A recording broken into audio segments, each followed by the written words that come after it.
While I might not have the experience to talk about women's prize in fiction, because there are so many wonderful YouTubers who do a very good job reviewing every year, but when this year's long list came out, I was very excited because it turns out I have read almost 50% of this book. So here I am talking about about 8 books, well, 6.5 books that I have read, and I'll come to it why I said 6.5 in a bit. So, without any further meanderings, let's begin. Welcome to Novel Beginnings.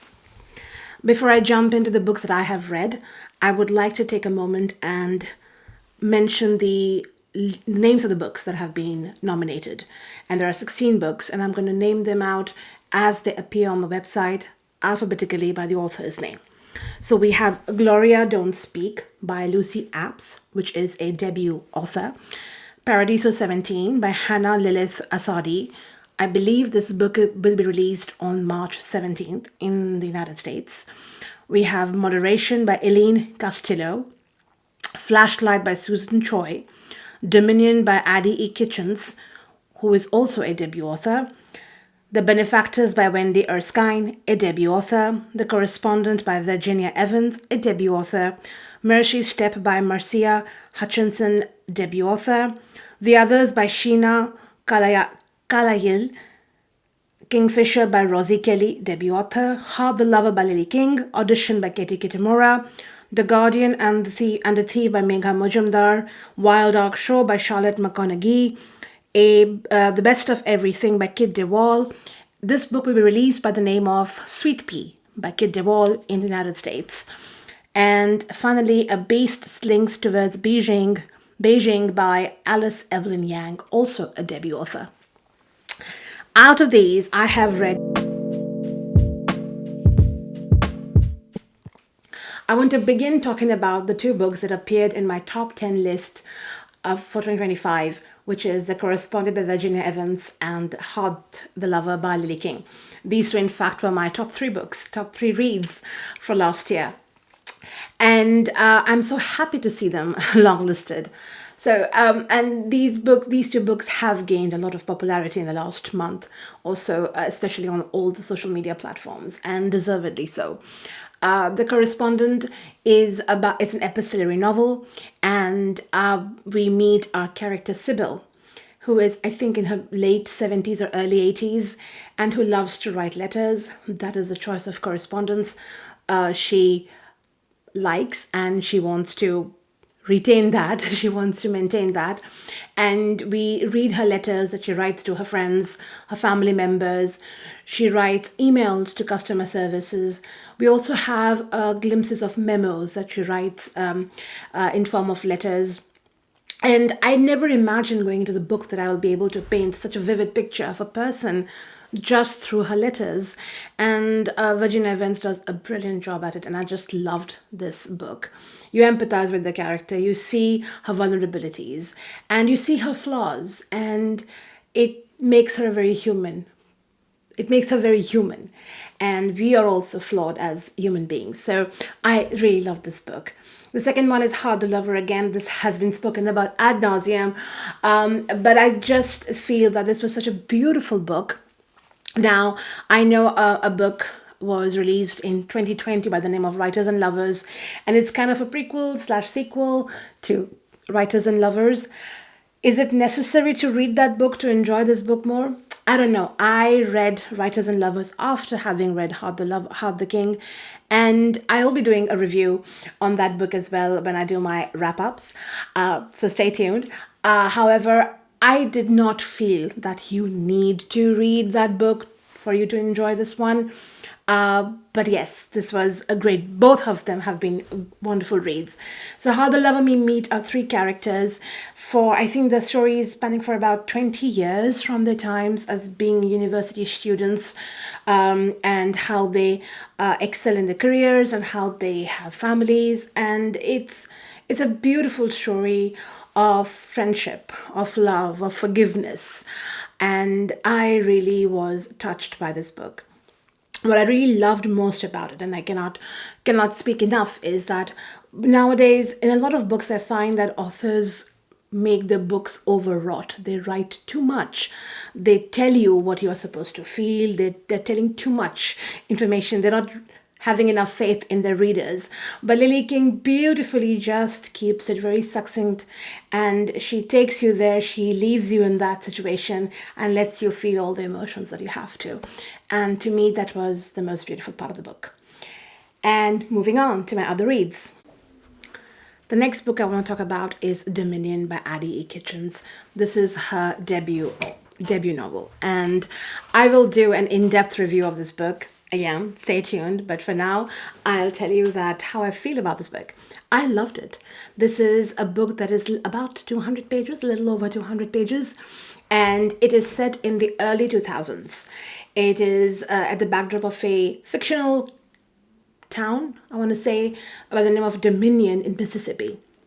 And we are getting the perspective of two characters. One is Patricia. She is the wife of the Reverend Saber, who is a very respected and a very respected figurehead in the town. He is not only the Reverend, he also runs a barber shop. He is in real estate. And we have Priscilla. And we see the perspective of a young girl by the name of Diamond, who is 18 years of age and who lives in the town of Dominion. And what ties these two characters together is their love for Wonder Boy. Who is Wonder Boy? Wonder Boy is Priscilla and Reverend Saber's youngest son. He is the star child. He is a gifted singer. Nobody can sing like him. He is a gifted athlete. He is the pride and honor of the town, and everybody knows that. However, there's a darkness that lurks behind this, and this is what Addie Kitchens explores. She talks about misogyny. She talks about patriarchy. She talks about that women are kept in the background, yet the power, the strength, the determination, the conviction is what drives everything else, the family, the church, the community, and that secrets can be stifling. I think it was such a wonderful book. I couldn't put it down, and it really left an indelible mark in my heart. So I'm very happy to see this book because it deserves to be on this list. Recently, I finished reading the Moderation by Elaine Castillo. And honestly, I was really drawn to the cover of the book. When I saw it, I felt it's going to be something very futuristic, something sci-fi. And when you read the jacket, it is kind of promised that it will be something in that line. Well, this book is, I don't know about the timeline. I want to say it is set at this time or maybe 10 years from now. I wasn't quite clear on that. So we meet our character Girlie, this is not her true name. This is a name she goes by, and she is an excellent moderator at a social media company. She moderates social media content, and she is very good at it. She is the best at her job. And the reason being is that she is kind of impervious to the filth that she sees. And her area of expertise is mostly explicit content. So Girlie, and we explore through the book, through the chapters, that why she is the way she is, how she was able to become, how she remains unflinching when she sees these honestly very grotesque content on social media. And while this is happening, she gets an offer to be a moderator in a VR company, in a virtual reality company. How it's a bigger paycheck, and she takes this job opportunity. And while on this job, she learns a few dark secrets about the company, about the people behind it, and she also meets a very charming man by the name of William, and who is kind of sweeping her off the feet as we progress in the story. It's a very interesting story. If I can sum it up as succinctly as I can, I want to say there are things I liked about the book, and there are some things I did not understand about the book. Because, like I said, I went into this, and I will do an in-depth review of this book. It's coming up. So I enjoyed a lot of things. I think I was promised a lot of things, but at the end of it, as I was progressing. I think 30% onwards, it started kind of falling. It just fell through for me. I don't know. This book is, I do see the promise that the author has, but this book was not my favorite. My next book will be Audition by Katie Kitamura. I think since last year, since it was longlisted for the Booker Prize and shortlisted, and I think it was also nominated for the National Award, this book is everywhere. And it is, I think it featured on Read Books for 2025 as well.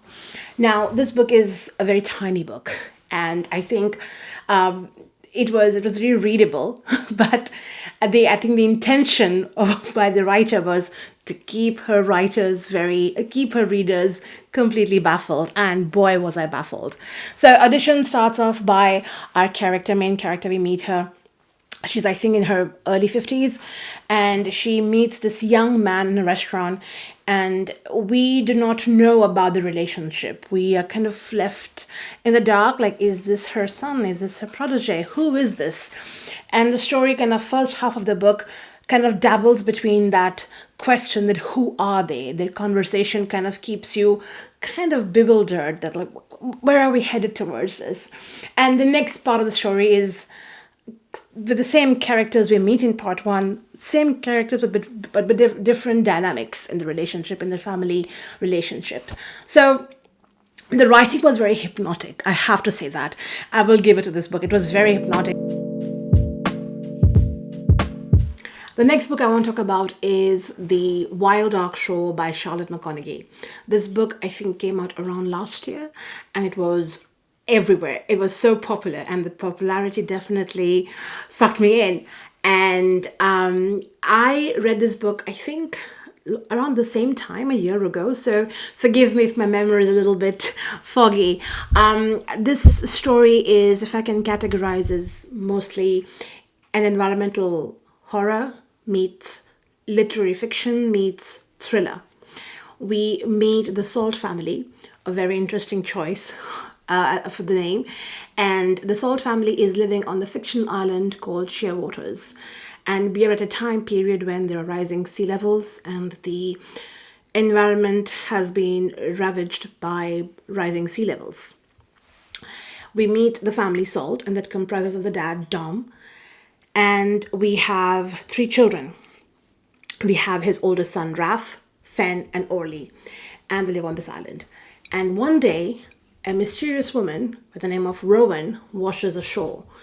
And the whole story kind of then proceeds into why is she there? How did she end up there? Because from what I remember, what I understand, they had to have certain special permission to be on this island. So how did she come up here? Why is she here?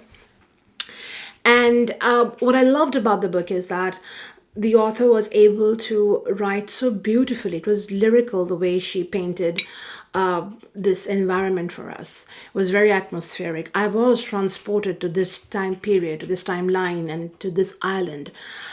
She, as I said, the writing was very lyrical, but it wasn't too ornate. It wasn't too poetic.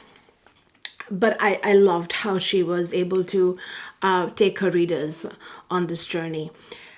And I also liked how we get the perspective of all these characters. What was very interesting is that the adults have a first person. The way they address the readers is in first person, and the children are addressed as in third person. While I liked a lot of these components, if I'm able to pick them up and tell you that, okay, I like the writing, I like the atmosphere, how it was built, somehow the last 25% of the book kind of fell through for me. I was not the biggest fan of it. The ending kind of left me wanting for more. It just, I don't know, I wasn't the biggest fan. So as I was reading it, the book was, I liked it, but somehow towards the end, I was not its biggest fan. But nevertheless, I'm happy to see this being nominated. I will be reading more books by her. I like that, and I've heard that she does do this environmental thriller, horror, kind of the futuristic world she paints. She does that very well, so I will be reading her other books. Yeah, I'm happy to see this on the long list, but I was not the biggest fan of the book. The next book I'll talk about is Flashlight by Susan Choi. And this book was, again, shortlisted for, like Audition, shortlisted for the Booker Prize in 2025 and also for National Award in 2025. And I was fortunate to get an arc for this book. The problem with this book is I couldn't finish this book. I was not drawn to the book. I was drawn to the premise of the book, where we meet our character Louisa, who sets out on a walk, on a stroll with her father one evening when she's 10 years old, and he disappears. And then there's a time lapse and we see her with her mother, and I think again she has a kind of a tenuous relationship with her mother. I don't know, once I did not continue reading it, I wasn't drawn to the book. So I kind of DNF'd it. Now, because I am a newer reader, I don't DNF books that easily because, like I said, I think I'm very hungry to read books. So I think I'll pick it up because now there's a third nomination for the book, and I might continue reading it. Let's see where this takes us. And finally, the book I'll talk about is The Best of Everything by Kit DeWall. This book will be releasing under the name of Sweet Peas in the United States. I think it'll come out in November. So I don't know if a lot of people will be able to read the book. But again, I'm fortunate to have an arc for this book. I requested for this arc because I was quite drawn to the premise of the book. And I'm a fourth of the way into the book, and I'm quite liking it. So far, we met Paulette, and it is set in the 1970s in England, and she comes from the St. Kitts Island, and she is working in the United Kingdom, and she fell in love with a guy called Denton. And one day she receives this news from his friend Garfield that Denton won't be coming back to her. And that's how we see Paulette's life unfold. So far, I can tell you that I read 100 pages, I think in one sitting. I was so drawn to it. I started reading it yesterday, and I think I'm not a very fast reader, so I think in a couple of days I'll be able to finish the book. But so far, I'm really liking it. Kit DeWall is a seasoned author, and her writing is extremely beautiful, readable, and I'm honestly, I have enjoyed this book, and so far what I have read. So once I finish it up, and like I said, I do have 2 other books with me. I do not know about the rest. I'll be coming back here and doing a part 2 and telling you what I think about this book. So with this, we come to an end to talking about Women's Prize in Fiction for 2026. And I'm very excited if I can get my hands on the other books as well. And if I'm able to finish reading those before the shortlist is announced, it'll be exciting. So here we are. I hope you've enjoyed this video. Take good care of yourselves. Be kind to one another. Be kind to yourselves. And bye-bye.